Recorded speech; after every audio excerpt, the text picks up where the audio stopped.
नमस्कार दर्शकों, आप देख रहे हैं ज्योतिष मंत्रा। प्रिय दर्शकों, पूर्व में इस विषय पर मैं चर्चा कर चुका हूं कि आजकल हर व्यक्ति छोटी छोटी बातों पर आवेश में आ जाता है, जिसके चलते घर परिवार यार दोस्त सभी में मनमुटाव द्वेष की भावना घर कर जाती है। कभी कभी ये भावना इतनी प्रबल हो जाती है कि वह व्यक्ति सोचने लगता है कि किस प्रकार मैं इसे सबक सिखाऊं, या इसे नीचा दिखाऊं, या फिर इसे पूरी तरह से बर्बाद ही कर दूं। और ये भावना किसी ना किसी का अहित जरूर कर देती है। और जब ऐसी भावना मन में आने लगती है तो वह व्यक्ति यहाँ वहाँ तांत्रिक मांत्रिक के चक्कर लगाने लगता है। कुछ तांत्रिक मात्र धन के लोभ में किसी पर भी गलत क्रिया करने से नहीं चूकते और तंत्र मंत्र प्रयोग कर व्यक्ति को बड़ी हानि करते, जिसके चलते व्यक्ति का स्वास्थ्य, धन, कारोबार, काम धंधा सब कुछ धीरे धीरे खत्म होता चला जाता है, जिसे आम जन भाषा में किया कराया कहा जाता है। और जब व्यक्ति को सब तरफ से हानि और निराशा होने लगती है तो वह भी किसी न किसी तांत्रिक या मांत्रिक के मदद लेना चाहता है, सहारा लेना चाहता है। और जहाँ उसे धन की प्रबल आवश्यकता होती है कि पूर्व में ही वह धन और स्वास्थ्य दोनों गंवा चुका होता है, व्यापार चौपट हो चुका होता है, उसके बावजूद वह तांत्रिक मांत्रिकों के यहाँ धन की व्यवस्था कर अपना इलाज कराने में लग जाता है। परंतु कई बार इलाज ठीक से नहीं हो पाता, या फिर यूं कह लें कि वह सही व्यक्ति से नहीं मिल पाता।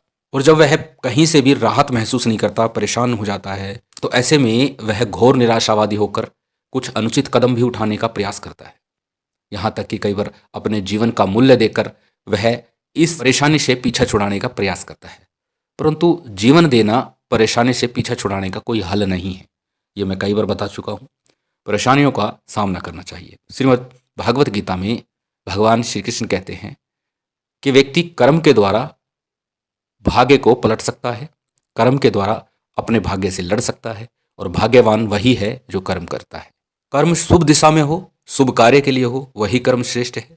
इसीलिए हमें कितना भी रंज हो, क्रोध हो, आवेश हो, कभी किसी के लिए अहित करने का प्रयास नहीं करना चाहिए। तो चलिए आज बात करते हैं, अगर किसी पर किसी ने कुछ कर ही दिया है, परेशान है, किसी भी प्रकार से राहत नहीं मिल रही, तो आज भगवान श्री नरसिंह का ये मंत्र बहुत ही प्रबल माना जाता है।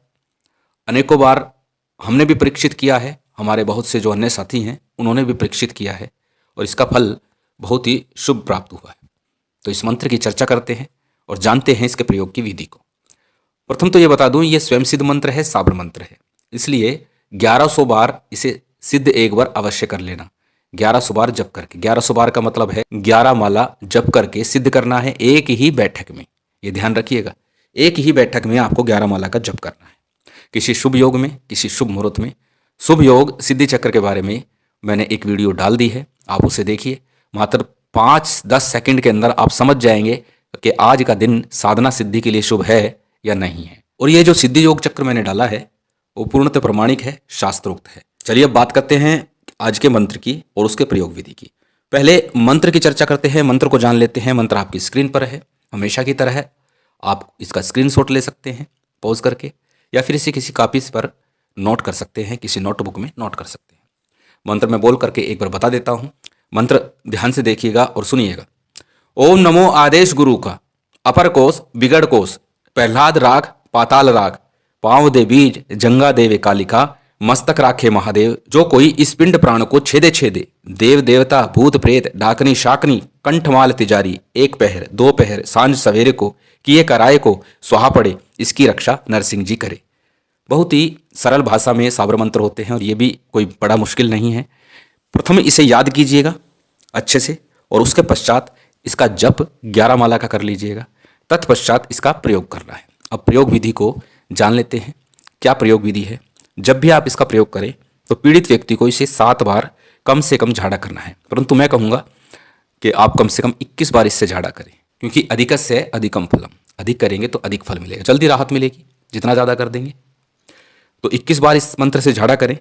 सिर से पांव तक एक सूती धागा, सूत, कच्चा सूत लेकर के पीड़ित व्यक्ति को नाप लें, और उसमें 7 गांठ लगा करके गूगल की धुनी दे करके और उसे कंठ में धारण करा दें, यानी गले में धारण करा दें। और इस उपाय के बाद प्रत्येक रविवार को या मंगलवार को अगर इस मंत्र का उच्चारण करते हुए पूरे घर में लोबान की, गूगल की और लौंग की, लौंग, गूगल और लोबान, इन त्रिशक्ति की धूप इस मंत्र का उच्चारण करते हुए घर में दी जाए, दुकान में दी जाए, तो ओपरा पराया किया कराया सब खत्म हो जाता है। यहाँ तक कि इस मंत्र के बारे में ये कहा जाता है कि अगर किसी ने जो किया है, ये जो भी किया है वो वापस उसी पर जाता है और उसी का वही हाल करता है जो पीड़ित का हो चुका है। हमारी तो कामना यही है कि हमारा सबका भला हो, सभी के लिए अच्छा हो, परंतु फिर भी बुरा करने वालों को एक सबक जरूरी होता है। इसलिए इस मंत्र का प्रयोग कर उन्हें सबक देने का प्रयास भी किया जा सकता है। उम्मीद करता हूँ ये जानकारी अच्छी लगी होगी। यदि वीडियो अच्छी लगी हो तो लाइक कीजिएगा, शेयर कीजिएगा और चैनल पर नए हैं तो सब्सक्राइब पर बेल आइकन बटन दबा दीजिएगा। जय माता दी, जय श्री राम।